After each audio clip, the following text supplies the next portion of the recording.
বন্ধুরা, ভারতীয় মহাকাশ গবেষণা বিজ্ঞান কেন্দ্র ইসরোর এই প্রথম উদ্যোগ সূর্যের কাছাকাছি ল্যাগারেঞ্জ পয়েন্টকে ঘিরে। এদিকে ওই বিশেষ পয়েন্ট ভারতের আদিত্য L1 পৌঁছতে চলেছে 2024 সালের 6 জানুয়ারি। এবার পালা ভারতের মহাকাশ গবেষণার আরও এক মাইলস্টোন ছোঁয়ার। খুব শিগগিরই ভারতের আদিত্য L1 এবার নিজের লক্ষ্যে পৌঁছতে চলেছে।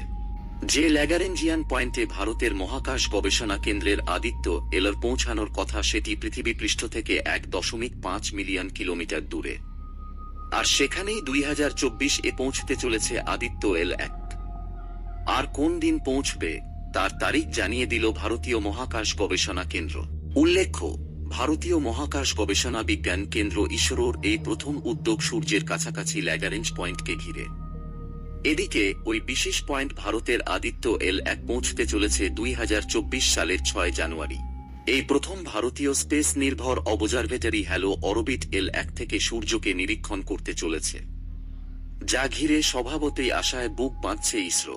বিজ্ঞান ভারতীতে আয়োজিত ভারতীয় বিজ্ঞান সম্মেলনের ফাঁকে ইসরোর চেয়ারম্যান এস সোমনাথ জানিয়েছেন, আদিত্য L1 আসন্ন 6 জানুয়ারি L1 পয়েন্টে প্রবেশ করবে। এটাই প্রত্যাশিত।